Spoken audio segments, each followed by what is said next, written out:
Hello tout le monde, bienvenue dans cette nouvelle vidéo, je suis ravi de vous retrouver pour vous parler de 3 nouveaux films actuellement à l'affiche, et c'est ce qu'on va voir aujourd'hui dans les films du vendredi, Murina, La Ruse et Hit the Road.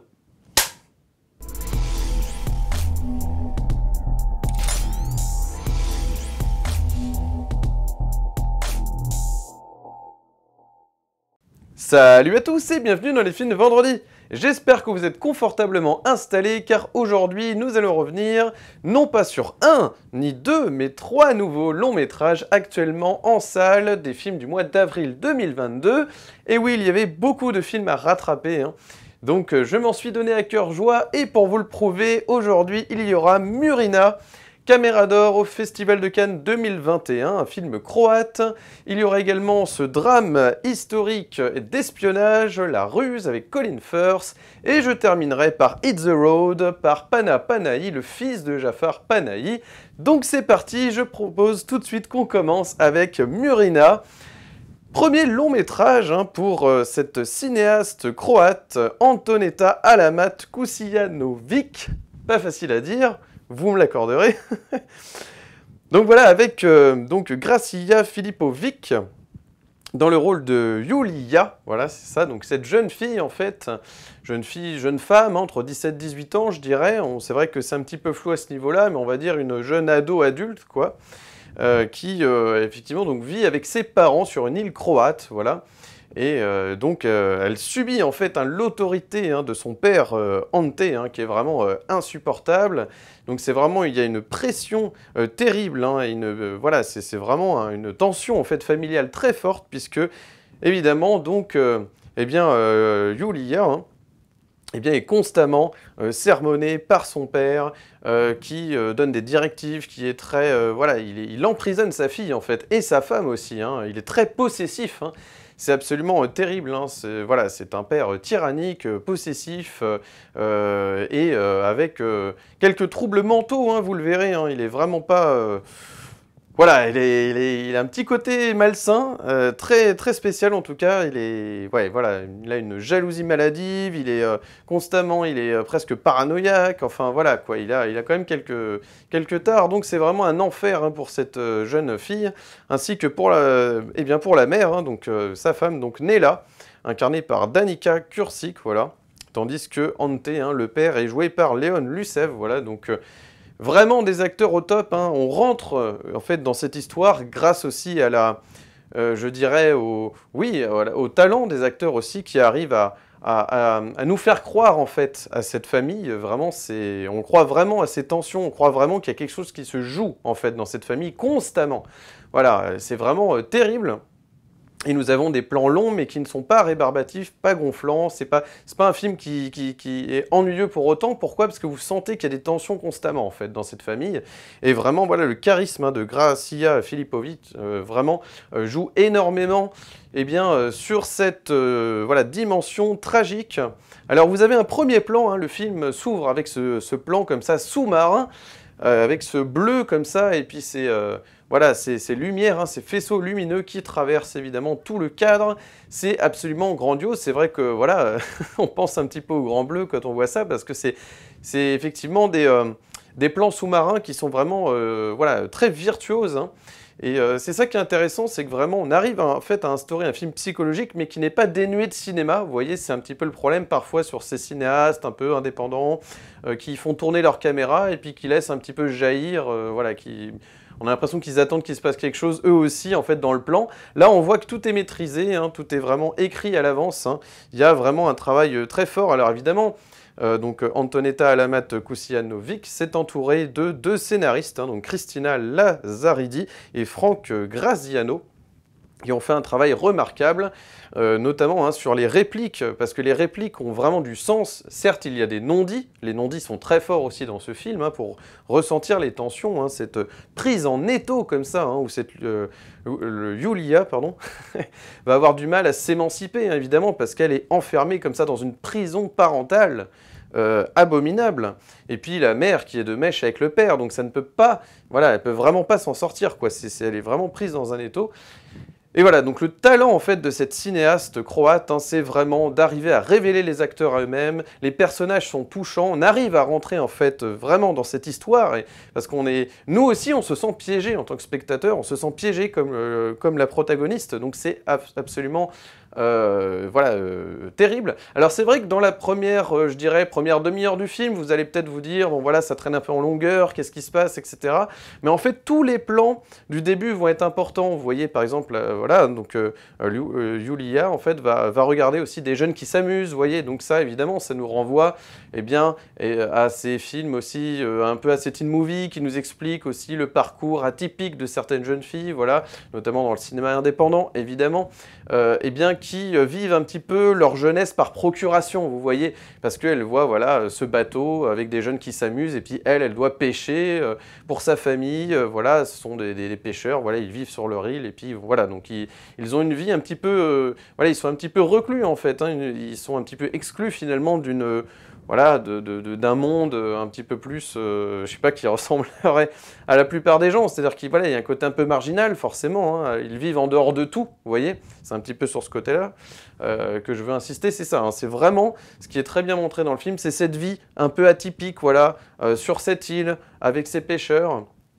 Et donc ces femmes, hein, parce qu'il s'agisse en fait de Yulia ou de Nella, hein, que ce soit la fille ou la mère, toutes les deux sont piégées avec cette espèce de fou, hein, que représente le personnage Dante, hein, vraiment abominable. Et donc, tout va, eh bien évidemment, il va y avoir un twist, hein, c'est l'arrivée de Javier, interprété par Cliff Curtis, que vous avez vu dans certains blockbusters, donc c'est un peu étonnant de le voir effectivement sur ce long métrage, mais il est absolument charismatique et il représente bien évidemment ce gentleman, un peu dragueur, c'était absolument très bien choisi, hein, qui va évidemment mettre la pagaille là-dedans, parce qu'en fait l'arrivée de Javier va bousculer les événements. D'une part, Ante en fait va l'accueillir évidemment à bras ouverts puisque son ami donc est riche. Potentiellement, il espère pouvoir lui vendre son terrain et vivre une vie ailleurs. Tandis que Nella, eh ben, voilà, va être secrètement éprise eh bien, de Javier, mais ne pourra pas se l'autoriser puisque Ante, personnage violent, mari violent, rôde dans les parages, donc c'est absolument terrifiant. Hein. Il n'y a finalement que la fille, hein, Yulia, en fait, qui s'en rend compte de tout ce stratagème, hein, que ce soit tous les enjeux. Elle incarne, en fait, elle comprend tous les enjeux, c'est-à-dire que elle incarne presque le spectateur, qui se rend compte, en fait, des magouilles, hein, que ce soit du côté du père ou de la mère. Et donc, c'est... voilà, cette hypocrisie, hein, ce côté où les choses ne sont pas dites, hein, mais de manière enfouie comme ça, chez les personnages, il y a des choses terribles. Donc les révélations, hein, évidemment, c'est un crescendo, c'est une cocotte minute, hein, ce film, puisque les personnages vont, évidemment, au bout d'un moment, ça va éclater, hein, vous vous rendez compte, hein, il y a des moments, effectivement, où Yulia va parler, hein, va libérer la parole, que ce soit pour sa mère ou pour elle-même. Et puis on s'aperçoit que le manque de courage, en fait, de la mère est absolument terrifiant. C'est affreux hein, de voir à quel point elle est prête à tout en fait finalement pour sauver ses intérêts auprès de son mari et voilà donc vous voyez c'est ce genre de film hein, voilà et ce qui est intéressant c'est que plus on avance dans le film plus il y a un côté un peu où finalement ce climax qui va arriver vous verrez eh bien va rappeler un peu certains films de genre voilà où c'est toujours au dénouement où il y a voilà il faut sortir d'une situation je n'en dis pas plus mais c'est génial parce que c'est construit comme un vrai drame familial psychologique. Et puis après, vous tombez un petit peu justement dans le genre quelques minutes comme pour réveiller le spectateur quand même dans cette histoire qui effectivement est très bavarde, hein. Je ne vous le cache pas évidemment, mais le cinéma est là parce qu'on voit toujours le regard de Yulia par rapport à la vie normale, à une vie adolescente normale, voilà, par rapport à des jeunes qui peuvent s'émanciper, voilà, qui ne sont pas prisonniers en fait de leur famille, tandis qu'elle est complètement prisonnière. Donc voilà, des sujets qui moi personnellement, eh bien, voilà, me touchent personnellement, puisque voilà, comme vous le savez, hein, j'ai beaucoup travaillé sur les teen movies, donc c'est vrai qu'il y a des réminiscences avec la plupart en fait des ingrédients qui font un teen movie indépendant, hein, je précise, hein, indépendant des gros studios, hein, évidemment, des films grand public. Mais je trouve que ce film, malgré son logo Cannes, si vous voulez, sur son affiche, eh bien, n'est pas excluant pour le grand public. Au contraire, je pense qu'il peut tout à fait pousser la porte de la salle obscure pour aller voir ce film. On passe un bon moment. Je veux dire, c'est pas le film du siècle, hein, clairement. C'est pas, voilà, je vais pas crier au chef-d'œuvre. mais c'est déjà bien de voir un bon film estampillé Cannes qui parlera, en fait, je pense, à un large public. Voilà, parce que vraiment, on s'attache aux personnages, parce qu'ils sont charismatiques, parce qu'ils sont bien écrits, parce que les acteurs restituent parfaitement les répliques pour qu'on comprenne les non-dits, pour qu'on comprenne les enjeux. Tout est très fluide et très clair à ce niveau-là. Et vraiment, voilà, le film fait 1h36, et voilà, ni plus ni moins, voilà, je pense que c'est vraiment ce qu'il fallait pour raconter cette histoire, et voilà, il n'y a pas de surenchère.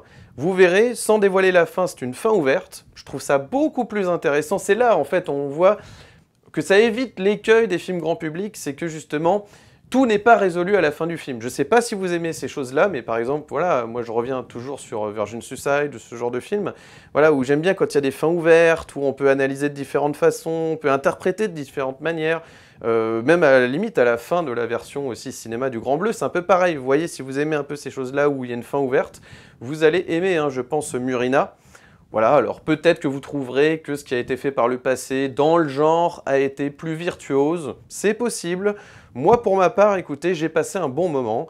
Voilà, je trouve que c'est incroyable. En fait, ce qui est intéressant en termes de cinéma, finalement, c'est de filmer l'isolement, mais sur une île où justement on a cette respiration, la caméra respire, où il y a justement eh bien cette nature, vous voyez, hein, cette mer, etc., qui fait que voilà, c'est là que c'est intéressant, c'est cette espèce de paradoxe qu'il y a entre les images en fait d'extérieur comme ça, qui nous rappellent un souffle de liberté, hein, évidemment, et cet enfermement, cette prison mentale en fait qu'il y a dans la tête de cette jeune fille. C'est absolument dingue. Et donc voilà, on la plaint tout du long, on est vraiment avec elle, on suit ce personnage, donc écoutez, pour moi ça marche. C'est-à-dire que oui, c'est un petit film minimaliste, il n'y a pas de grands effets, on n'est pas là pour faire du grand spectacle, évidemment, c'est pas le but. Voilà, c'est un film psychologique, bien écrit, qui, en même temps, je pense, même si vous n'êtes pas fan vraiment des films purement psychologiques, vous rentrerez dedans. Parce que, en fait, c'est impossible de ne pas être attaché, en fait, par ce personnage, parce que, en réalité, voilà, ce sont des enjeux qu'on peut tous comprendre, en réalité. Donc voilà, je pense que ça marche. Si ce n'est pas votre style de prédilection, je pense que quand même vous pouvez donner une chance au film. En tout cas, pour ma part, j'ai beaucoup aimé Murina et je vous le recommande. Donc n'hésitez pas à voir, eh bien écoutez, oui, j'ai presque envie de... Enfin, j'allais dire cette petite pépite, mais pour un premier film, voilà, disons que pour un premier long métrage, c'est très prometteur. C'est ça que je souligne, et puis c'est pas tous les jours qu'on voit du cinéma croate. Écoutez, c'est un cinéma, là, vraiment qui... je vous dis, c'est ouais, une bouffée d'oxygène et tout. Il y a un élan un peu vengeur, mais en même temps, voilà, il y a des valeurs humaines vraiment qui sont transmises dans ce film. Et voilà, donc voilà, ce personnage de Luolia, en fait, est vraiment charismatique. Il y a un jeu aussi avec cette vie où on est constamment en train de pêcher, on est en maillot, on vit carrément, quasiment tout le temps H24 dans l'eau, en fait. Ça aussi, c'est très beau. Et donc on voit aussi le fait que le père en fait veut empêcher sa fille finalement d'avoir une vie, j'allais dire comme tout le monde, un petit peu comme vous savez dans Captain Fantastic par exemple, il y a ça aussi, c'est-à-dire le père qui veut à tout prix voilà, leur faire vivre la nature avant tout et les empêcher finalement d'avoir une vie un peu comme tout le monde dans des grandes écoles, sortir et puis travailler, etc. comme tout le monde. Voilà, il y a une envie un peu de... Alors évidemment, sauf que Captain Fantastic, voilà, le père, hein, Viggo Mortensen, est beaucoup plus... Enfin, il est humain, quoi, à côté, évidemment. Ça n'a rien à voir. Là, c'est vraiment un père tyrannique qui veut couper, voilà, couper toutes les possibilités hein, pour sa fille, donc voilà. C'est pour vous dire. Mais en tout cas, voilà, si vous aimez ce genre de film, je pense que vraiment vous pourrez apprécier. Voilà, si vraiment en plus vous voyez pas trop d'autres films qui vous tentent, n'hésitez pas hein, en cette période où peut-être que voilà, vous êtes un peu dans une impasse, vous savez pas trop quoi choisir, etc. Murina vaut le coup. Hein. Voilà, c'est un film qui clairement peut se voir même en famille, avec des amis, etc. C'est très facile d'accès en fait. Vous pouvez le voir un peu avec n'importe qui, ça marchera de toute façon. Hein. Voilà, donc n'hésitez pas à voir Murina actuellement au cinéma. Je passe maintenant au second film du jour et je change de côté par la même occasion. Il s'agit de La Ruse de John Madden, à qui l'on doit notamment Shakespeare in Love. Cette fois-ci, le cinéaste nous revient avec cette nouvelle adaptation de l'opération Mincemeat. D'ailleurs, le titre original, c'est justement Opération Mincemeat, que l'on peut traduire par Opération Viande hachée. Chair à pâté dans le film, c'est un peu mal traduit. Donc voilà, c'est cette fameuse histoire complètement folle, hein, cette histoire vraie en 1943 où des agents britanniques eh bien, ont fait croire un débarquement en Sicile, alors qu'en réalité il allait se dérouler en Sardaigne ainsi que dans les Balkans. Hein. Voilà, c'était l'idée des Alliés, hein, évidemment. Donc l'idée, eh bien, c'était de tromper les Allemands avec une histoire de cadavre. Voilà, donc ils ont récupéré un cadavre de civil à la morgue. Ils lui ont donné une identité, une fausse identité, hein, celle d'un agent britannique sur lequel, voilà, ils ont inventé tout un tas de documents qui prouveraient en fait ce débarquement. Et finalement, eh bien évidemment, tout ça est faux. Et donc voilà, cette histoire qui est très intéressante, hein, vraiment, voilà, pour ceux qui ne la connaissaient pas, c'est vrai que moi c'était mon cas, je la connaissais pas, et donc au moins pour ça le film est intéressant, c'est toujours pareil, quand on se base sur des faits divers, sur des histoires vraies, que le film soit virtuose ou pas, voilà, vous allez quand même apprendre quelque chose sur cette période, et ça c'est toujours salutaire, bien entendu.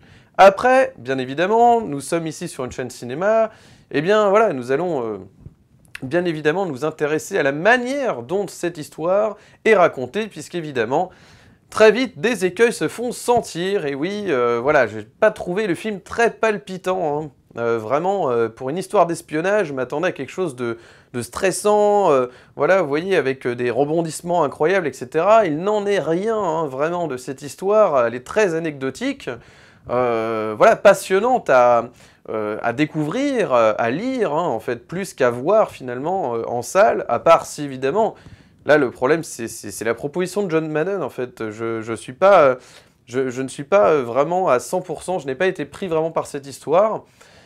Alors certes, les personnages, cette bande en fait d'agents comme ça qui vont collaborer pour émettre ce stratagème est bien sympathique, quoique, bon, on rentre pas vraiment dans le détail de leur psychologie, de leurs personnages, à part cette romance, hein, cette histoire d'amour avec Colin Firth et Kelly MacDonald, bon, voilà, c'est certes, ça ajoute un peu de charme au film.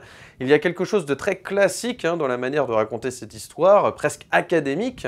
Et c'est ce qui me dérange un petit peu, c'est qu'au bout d'un moment, vous vous dites, mais finalement, ce film, en fait, ces séquences qui ont été tournées, eh ben, seraient en fait de bonnes séquences en fait au sein d'un documentaire avec voix off où il y aurait une reconstitution avec des acteurs et voilà, il y aurait certaines séquences qui seraient utiles pour illustrer et ça marcherait très très bien.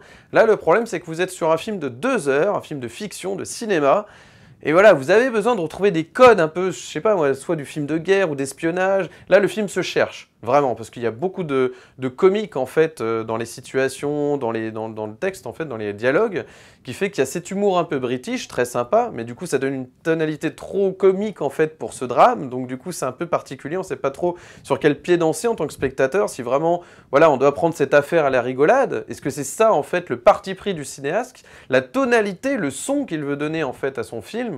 Ou est-ce qu'on est vraiment sur un film d'espionnage ou de guerre dramatique, un film historique? Vous voyez, on est un peu perdu. C'est un peu le problème, c'est-à-dire que voilà, il y a trop de...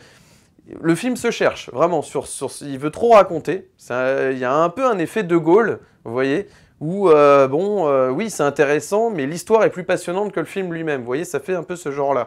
C'est-à-dire qu'on est très loin, finalement, d'un imitation game où là, clairement, vous comprenez les enjeux, vous comprenez le personnage principal parce qu'il y a une vraie entrée dans sa psychologie, dans ses traits de caractère et dans son histoire. Donc là, vraiment, voilà, il y a en plus une construction dans Imitation Game de Morten Tildum hein, avec Benedict Cumberbatch qui était vraiment absolument génial, hein, sur Alan Turing hein, en 1940, hein, évidemment avec... voilà, il analysait en fait, il essayait de décoder, de déchiffrer en fait les messages allemands. C'est absolument génial. Voilà, ça c'est vraiment un exemple de film où justement on arrivait à s'intéresser et à être pris vraiment dans cette espèce de thriller en fait, en même temps avec une dimension aussi dramatique et psychologique. Donc ça n'empêche pas, mais il faut... Là, dans ce cas-là, ce qui a été très fort, c'est de montrer en fait la descente aux enfers d'un type formidable. Et c'est ça, en fait, c'est que le film doit trouver ce qu'il doit raconter. Le problème, en fait, de La Ruse, de ce film La Ruse, c'est qu'il ne sait pas ce qu'il veut vraiment raconter vis-à-vis de cette histoire, en fait. Vis-à-vis de cette opération Mincemeat, on ne sait pas ce que veut raconter John Madden par rapport à ça. Alors, c'est très compliqué parce qu'en fait, tout est finalement... c'est là que le film reste un peu superficiel. C'est-à-dire qu'en fait, on évoque beaucoup, tout est évoqué. D'ailleurs, on passe beaucoup de temps dans des bureaux à évoquer une affaire qu'on ne montre quasi, oui, vraiment à de rares instants, à tel point que le film essaie de se rattraper sur son final, mais c'est déjà trop tard, vous voyez, en essayant de rajouter du spectaculaire, mais c'est déjà trop tard. Donc il veut jouer sur tous les tableaux. Le côté romance, voilà, avec Colin Firth, Kelly MacDonald, qui est certes, je dis pas, hein, ça apporte du charme, la reconstitution est formidable, tous les éléments de costume, de visuel, on y croit à fond, en fait, mais ce n'est pas parce qu'on a le dispositif qu'on a la bonne idée. Vous voyez, en gros, c'est ça que je veux dire. Donc c'est un peu, ouais, c'est un petit peu fourre-tout, c'est un petit peu, ça se cherche, c'est un film qui se cherche hein, tout du long. C'est un peu dommage parce que en plus c'était un film plutôt attendu. Je sais que le film fait des, voilà, des bonnes entrées en salle, hein, notamment pour ce type de film. On n'attend pas forcément, voilà. Bon après c'est vrai que la Seconde Guerre mondiale intéresse toujours le grand public, mais quand même là c'est une manière un peu spéciale de raconter en fait cette histoire. Donc je me suis dit bon, pourquoi pas. C'est vrai que le film passé dans des grandes salles comme ça fait quand même plaisir au moins pour ça. Mais ce qui est dommage, c'est que le résultat n'est pas à la hauteur finalement eh bien, des entrées. Moi, voilà, je trouve que c'est un peu... voilà, c'est dommage parce qu'il n'y a pas de point de vue vraiment sur cette affaire. On raconte les faits. Alors voilà, il s'est passé ci, il s'est passé ça. Bon, très bien. En fait, ce qui marche le mieux, finalement, c'est tout le côté un peu comique, finalement, du film. Et c'est un peu dommage, parce qu'on est censé être sur un film tragique, vers une tension, un truc d'espionnage, avec des enjeux très forts. Hein. C'est quand même... voilà, le but, c'est de tromper l'ennemi, hein, les Allemands, en pleine guerre, Seconde Guerre mondiale, avec ces nazis. Donc voilà, vous voyez. Donc on a, finalement, voilà, une toile de fond qui est sinistre, hein, qui est affreuse. Et on a, finalement... eh bien, un traitement qui est un peu léger. Voilà, je trouve que le film est trop léger dans sa manière de raconter cette histoire, c'est-à-dire que vraiment, les passages qui fonctionnent le mieux, presque à la limite, c'est les passages un peu comiques, hein, avec cet humour british, où à un moment donné, voilà, par exemple, le cadavre, hein, évidemment, ce cadavre de civil, il va falloir le maquiller, il va falloir lui créer une identité. Donc, ça passe par les photos d'identité aussi, où bah voilà, on essaye de faire en sorte que le cadavre, eh bien, il puisse à peu près avoir une tête correcte. Enfin, vous voyez, c'est ce genre de moment gênant, drôle, où on peut s'identifier, on peut s'imaginer, en fait, hein, dans la peau de ces agents qui essaient eh bien, de maquiller, en fait, hein, ce cadavre pour lui donner vie avec tout son passé, lui inventer une histoire. Voilà, donc ça, on comprend. Mais ce qui est dommage, c'est qu'il n'y a que ça. Vraiment, il n'y a que ça qui est plutôt bien raconté, mais alors le reste, l'attention, le suspense, l'espionnage, le machin, rien. C'est quand même dommage, on est censé être au cinéma, on est censé vous intéresser en fait sur une histoire qui a été peut-être décisive autant qu'Alan Turing. Vous voyez, il y a eu plein de choses à l'époque de la Seconde Guerre mondiale qui étaient censées quand même être prenantes, fascinantes comme ça. Donc voilà, il y a eu beaucoup de films hein, comme ça qui ont été mieux faits, hein. Il y en a vraiment à foison. Donc c'est pour ça que quand on se retrouve avec ce film, finalement... ça fait un peu un effet pétard mouillé, quoi. Alors je sais qu'on a beaucoup critiqué aussi La Chute, ce genre de film voilà, historique sur Hitler, etc. Moi je trouve que c'est quand même toujours mieux que cette ruse qui est complètement...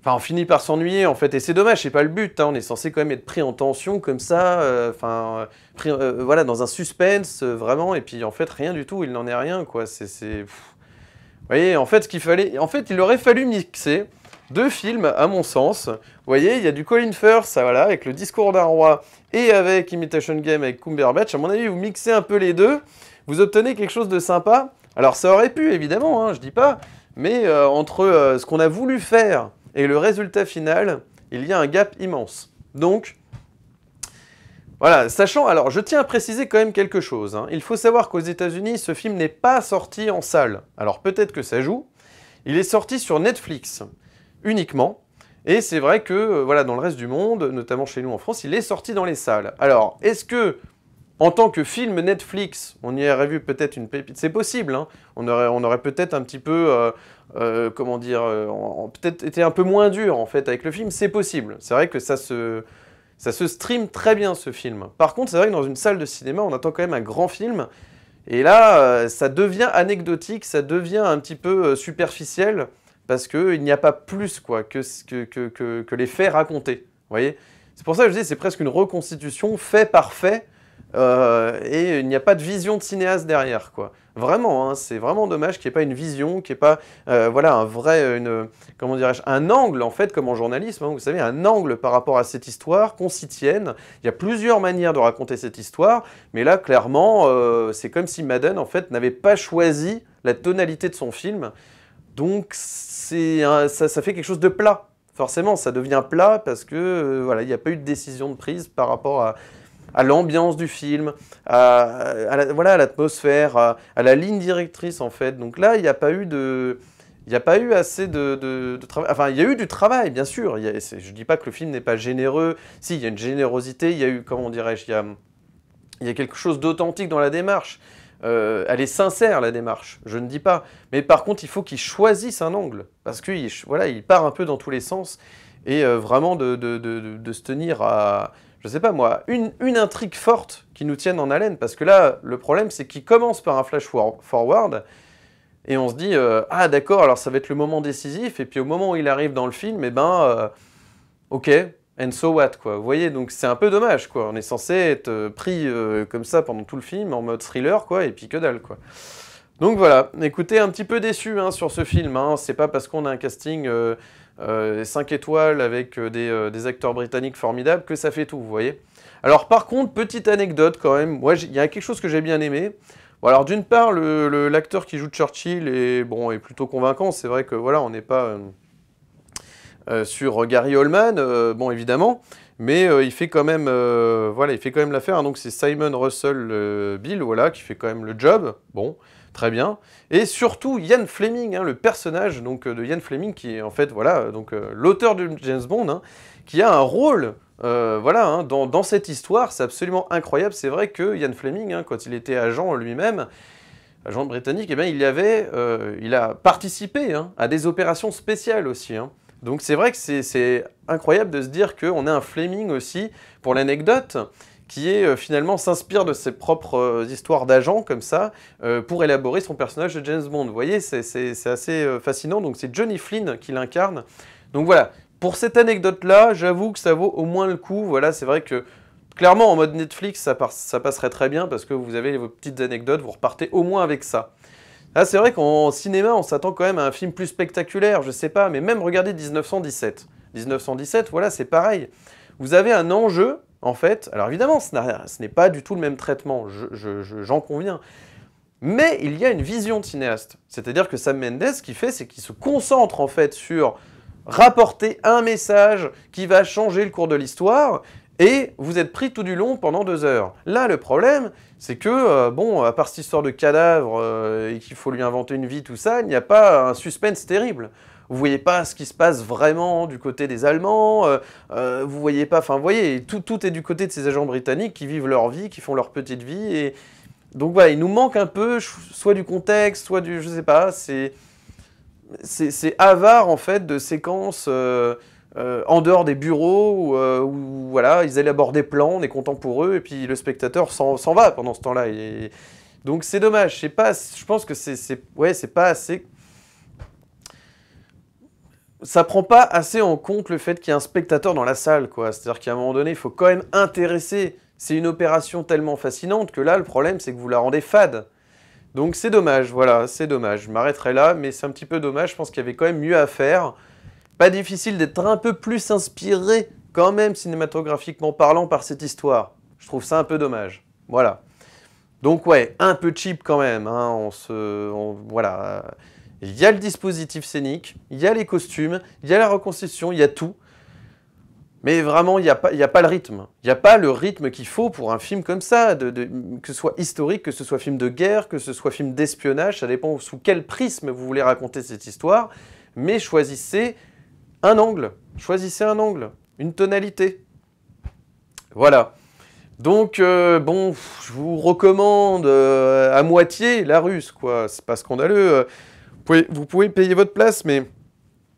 Bon, c'est vraiment à titre d'information sur cette période de l'histoire, vous voyez, c'est plus ça. Moi, je vous le conseillerais plutôt de le rattraper en vidéo. Voilà, je pense qu'il est intéressant à voir, mais voilà, pas forcément en salle. Voilà, clairement. Voilà, donc je vais passer, du coup, au dernier film du jour. Dernier film du jour, donc, avec Hit the Road de Pana Panahi, le fils de Jafar Panahi, ce cinéaste iranien qui nous avait proposé Taxi Téhéran, cette petite pépite à la dimension documentaire, qui racontait l'envers du décor de l'Iran, de la société iranienne, à travers des personnages atypiques et insolites qui montaient les uns après les autres dans ce taxi. conduit par Jafar Panahi lui-même, hein, donc c'était vraiment, voilà, il prenait son sujet par les cornes, hein, si je puis dire, par le volant. Donc voilà, il était très impliqué vraiment dans son sujet, et c'est vrai que c'était tout à fait remarquable, vraiment, voilà, en termes de cinéma iranien, hein, c'est vrai que c'est pas tous les jours qu'on en voit, et puis avec ces questions de censure, etc., c'est vrai que Jafar Panahi, voilà, c'est un cinéaste qui a été interdit de tournage, c'était très compliqué pour lui. Donc voilà, le fiston débarque, Pana Panahi, donc évidemment la presse cinéma, hein, spécialisée cinéma, s'emballe, puisque voilà, on attend un jeune prodige, il faut un petit peu raconter l'arrivée d'un jeune prodige, donc parce que voilà, il s'agit de Pana Panahi, enfin j'ai un peu l'impression que c'est ça, parce qu'à la vue du film, voilà, je suis pas tout à fait emballé, je vais vous raconter pourquoi.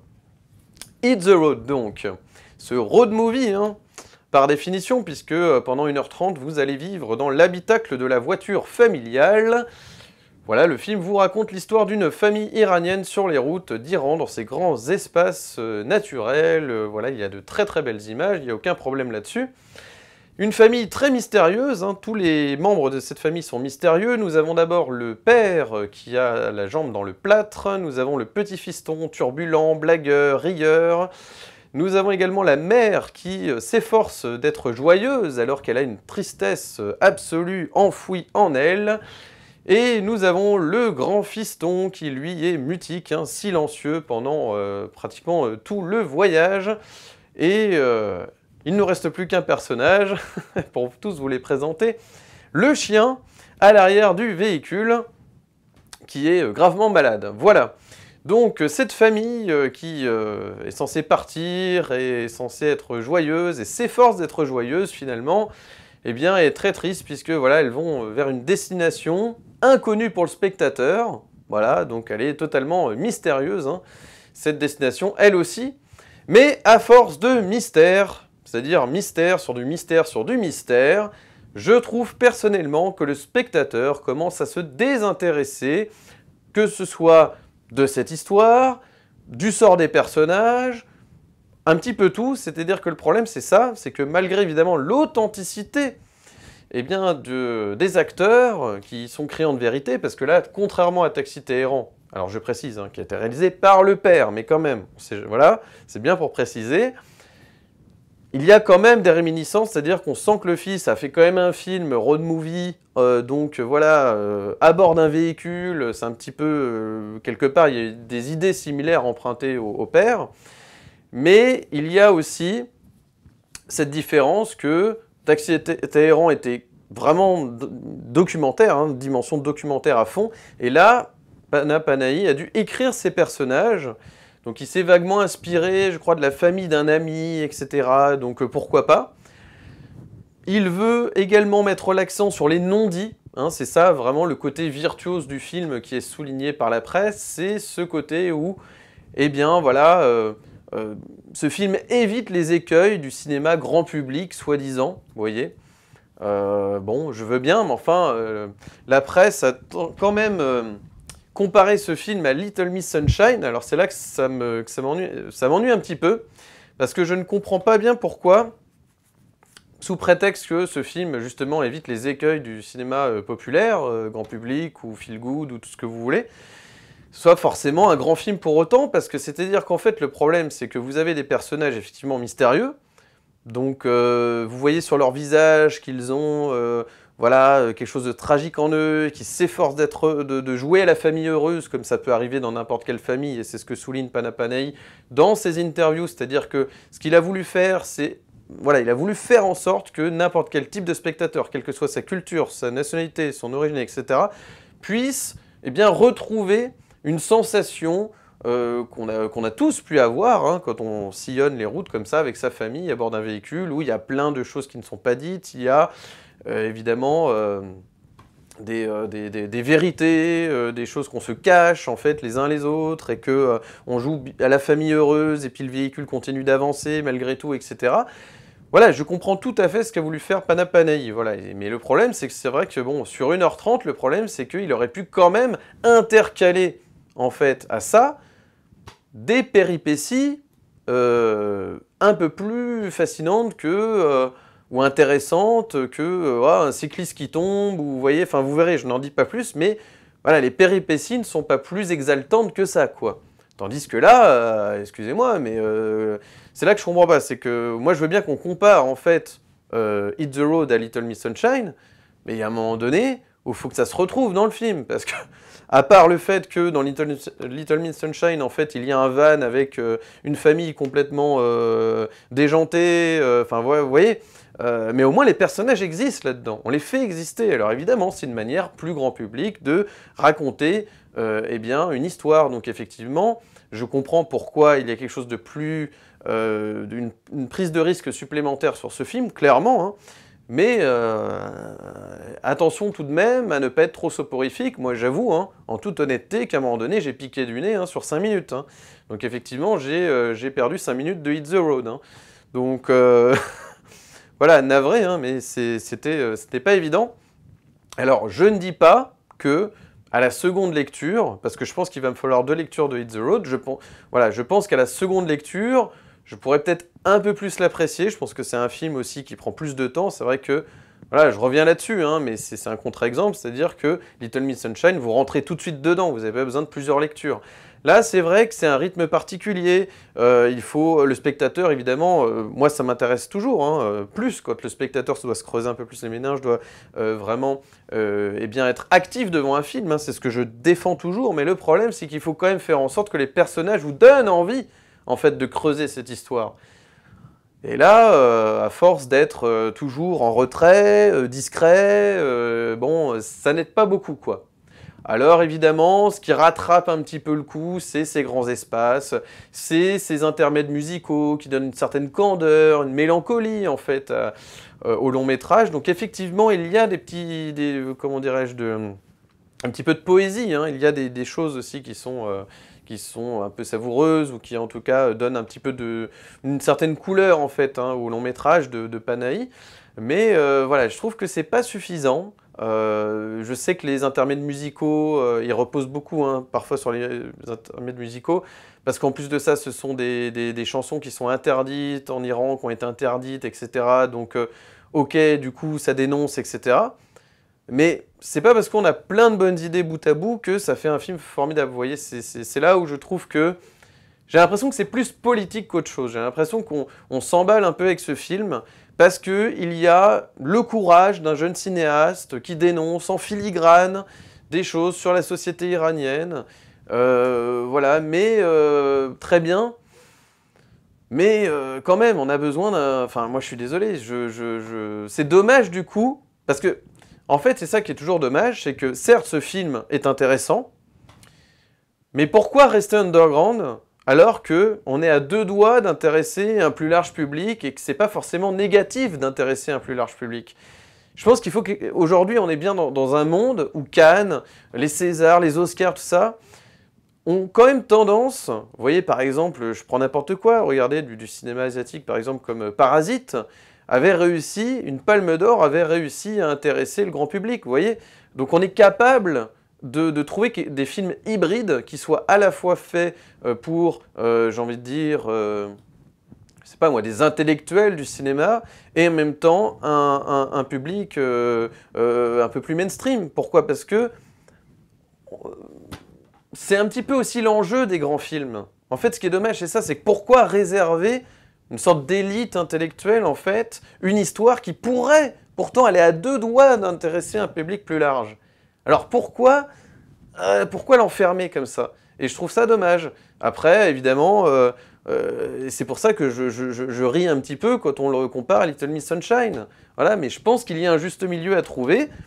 Évidemment, il y a des écueils au cinéma grand public, mais il y a aussi des écueils au cinéma soi-disant autorisant, indépendant, voyez, enfin, et à force en fait d'éviter beaucoup d'écueils, on finit par intéresser 3 spectateurs. C'est dommage d'exclure en fait. Je pense que voilà, je pense qu'il y avait matière à vraiment donner envie de s'attacher au personnage. Vous voyez, ne serait-ce que ça. On a un petit peu envie par défaut, pourquoi? Parce que on a le petit enfant qui est drôle, qui est un petit peu rebelle, qui gesticule, qui nous fait rire un peu 2 minutes. Mais je trouve que c'est pas suffisant, voilà, ça se repose trop là-dessus. Et c'est pas parce que vous allez voir la mère se mettre des claques pour s'efforcer d'être heureuse qu'il faut crier au génie. Vous voyez, je trouve qu'en fait, voilà, on s'emballe un petit peu trop. Voilà, vraiment, c'est dommage, hein. C'est dommage parce qu'on est vraiment à deux doigts d'avoir un film, un beau road movie iranien qui pourrait rester dans les mémoires. Mais là, le problème, c'est que j'ai un peu l'impression que ça va surtout rester dans les tiroirs. Voilà. C'est le jeu de mots du jour. Mais non, vraiment, voilà, j'ai un peu l'impression que ça, voilà, c'est un petit peu ça, quoi. Il y a du charme, hein, je dis pas, je suis un peu embêté pour vous parler de ce film aujourd'hui, parce qu'il y a quand même un minimum de charme. Évidemment, il y a tout le dispositif, vous voyez, je parlais de la Russe tout à l'heure, il y a le dispositif. On est à deux doigts d'avoir un film quand même mémorable, quoi. Ou en tout cas plus que ça, je dis pas que le film n'est pas mémorable, il y a quand même quelque chose qui va vous rester en tête. Mais je trouve ça pas suffisant, quoi. C'est... Évidemment, sans vous révéler, parce que ce film, dès qu'on commence à rentrer en fait dans le vif du sujet, on commence à décortiquer ce film, il y a un spoil évident. Bon, mais vu le niveau des intrigues, je vous dis, c'est bon. Mais bon, ça, ce n'est absolument pas un spoil, hein, je précise, c'est dans toutes les critiques, même dans les synopsis. En tout cas, sachez qu'il va s'agir d'exil. Bon, très bien, alors c'est pour ça que le film est un minimum intéressant. C'est que ce voyage, évidemment, qui paraît anodin, où on ne sait pas, finalement, cette destination secrète tout du long, eh bien, on comprend qu'il s'agit d'un exil. Ils ont peur d'être suivis, etc., on comprend. Bon, évidemment. Mais... ok, très bien. Ils ont peur de ci, ils ont peur de ça, ils ont peur que leur famille éclate, ils ont peur de plus se revoir, ils ont peur de plein de choses. Très bien. Mais pendant ce temps-là, le spectateur a du mal à rejoindre en fait leurs préoccupations. C'est dommage. Et c'est en cela que je vous dis où c'est peut-être un petit peu trop didactique, c'est un petit peu trop porté sur l'exercice de style.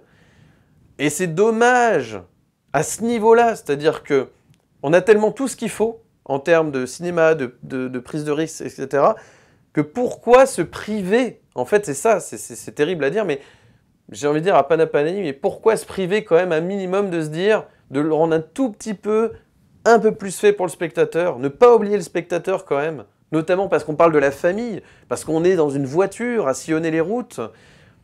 Pourquoi alors en oublier un petit peu, un tout petit peu plus un plus large public? Pourquoi se priver de ça? C'est presque, c'est dommage, c'est presque... Ouais, c'est vraiment dommage, quoi. C'est vraiment dommage, parce que ce n'est pas... c'est pas grave d'intéresser un large public, c'est pas grave de faire un succès populaire, faut pas s'en excuser, en fait. On a l'impression qu'il fait exprès de ne pas le faire, mais à quoi bon? Si ça permet de faire résonner le cinéma iranien vraiment en dépassant toutes les frontières, etc., en sachant en plus que c'est difficile de sortir un film en Iran, etc., eh bien, pourquoi s'en priver? Voilà, donc on était à deux doigts de faire quand même en sorte que les personnages aient plus de relief et plus de... En tout cas, qu'on nous les amène un peu plus sur un plateau, si vous voyez ce que je veux dire. Parce que là, il faut vraiment construire autour du peu qu'on a, du peu de matière qu'on a pour s'intéresser à leur histoire. C'est un petit peu dommage. Sachant que c'est un film qui se base vraiment sur ces personnages. On est quand même... La caméra est bloquée dans l'habitacle de la voiture, donc il faut forcément créer, avec le côté minimaliste en fait de la scénographie, ça vous oblige forcément en termes d'écriture à vous intéresser davantage aux personnages en fait, à les creuser, à les fouiller un peu plus, que de les laisser dans un mystère permanent qui vous dédouane presque en tant que scénariste, j'ai envie de dire. Oui, d'écrire plus que ça votre scénario, parce que finalement, évidemment, même s'il y a des choses écrites qu'on ne voit pas, on commence par se dire, est-ce qu'il n'y a pas un petit peu de supercherie au final? Vous voyez, donc c'est dommage. C'est compliqué de savoir si on doit crier au génie, s'il n'y a pas un petit peu aussi non pas d'esbrouf, parce qu'il y a un vrai propos, j'irais trop loin en disant esbrouf, et il y a tellement de films actuellement, justement grand public, où il y a un esbrouf terrible, donc je ne dis pas, Mais là, Voilà, il manque quelque chose pour intéresser davantage. Voilà. Et moi, c'est ce qui m'a dérangé. En revanche, si je le revois passer, que ce soit, je sais pas, en télé ou en VOD ou je ne sais quoi, où je retombe dessus par hasard ou je ne sais quoi, oui, je suis capable de lui redonner une chance. Il y a 2-3 idées de mise en scène, notamment dès le départ, la musique. Vous voyez, en fait, sur le plâtre du père, il y a de dessiner un clavier, en fait, enfin un piano, en fait, si vous voulez, des touches de piano. Et la musique fonctionne, enfin voilà, il y a un jeu entre la musique et le petit garçon qui tapote comme ça sur le piano dessiné sur le plâtre de son père. Il fait les notes, il reproduit les notes que vous entendez en même temps dans la séquence, en fait, vous voyez. Donc, il y a des petites idées de mise en scène comme ça, je dis pas, c'est beau, mais il faut en faire quelque chose. Il faut s'en servir pour raconter quelque chose, et je sais pas, c'est dommage, hein, mais... Sachant en plus que le père a été sur le projet, qui lui a donné des indications, il a quand même été beaucoup épaulé sur ce projet, Panapanaï, donc ouais, je trouve franchement qu'il aurait pu quand même... J'ai l'impression qu'il s'est reposé un petit peu quand même sur les conseils du père, etc. Donc je pense que peut-être qu'il lui faut plus de maturité. Voilà, il faut voir. Cinématographique, hein, j'entends. Je pense que c'est quelqu'un de mature, c'est pas le problème. Mais peut-être que sur le second, il sera meilleur. C'est vrai que c'est prometteur. Visuellement, il arrive quand même à créer des plans assez intéressants, tout ça. Mais je pense qu'il faut donner plus envie, quoi. Plus envie de s'intéresser à l'histoire, vraiment. Donc voilà, difficile de vous recommander ce film, c'est pas un mauvais film, ce n'est pas un mauvais film, mais je pense que voilà, on s'est un petit peu emballé, quand je vois les critiques dithyrambiques, je pense qu'on s'est un petit peu emballé, quoi. Voilà, c'est tout ce que je veux dire. En revanche, oui, je suis tout à fait capable, j'ai même envie de donner une chance à Panapanaï sur son second long métrage, avec plaisir, il n'y a pas de problème, voilà. Mais voilà, j'espère qu'il va un petit peu faire en sorte de réveiller un peu plus le spectateur quand même. Je pense que c'est pas très compliqué. Écoutez, voilà, donc bon, bah écoutez, hein, sur ces 3 films, clairement, si je devais en retenir un vraiment qui m'a séduit, plu, etc., ce serait vraiment le Murina, hein, vraiment. Murina, hein, vraiment ce film croate qui mérite tout à fait sa caméra d'or. Hein. Et puis voilà, à force de voir d'autres films justement, vous voyez, comme La Ruse ou comme Hit the Road, bah, je me dis qu'il y en a qui n'ont pas volé leur caméra d'or. Voilà, c'est pas très compliqué de fouiller ces persos. Voilà. Voilà, écoutez, bah, ce sera tout pour moi, pour Murina, La Ruse et Hit the Road. Si vous avez aimé cette vidéo, n'hésitez pas à mettre un petit like, de vous abonner, d'activer la cloche pour ne manquer aucune de mes nouvelles vidéos et de me suivre sur Instagram, Steph_LFDV. N'hésitez pas à m'ajouter sur Instagram afin d'être tenu informé des prochaines vidéos sur la chaîne et tout simplement pour accéder à mon contenu. Donc n'hésitez pas. Et en attendant, bah écoutez, en ce mois de mai 2022, il y a beaucoup de films attendus ou qui sont déjà sortis, comme The Northman. Je sais que voilà, vous l'avez peut-être déjà vu, en tout cas il vient de sortir. Et puis il y a évidemment le nouveau Cronenberg et d'autres films aussi. Il y a le nouveau Quentin Dupieux qui va sortir, mais ça c'est en juin de mémoire. Mais voilà, il y a beaucoup de films qui arrivent. Donc écoutez, je m'en frotte les mains. Vivement aussi Cannes qui arrive à grands pas. Donc voilà, écoutez, d'ici la prochaine vidéo, comme toujours, n'oubliez pas, prenez les films pour ce qu'ils sont. Allez, ciao!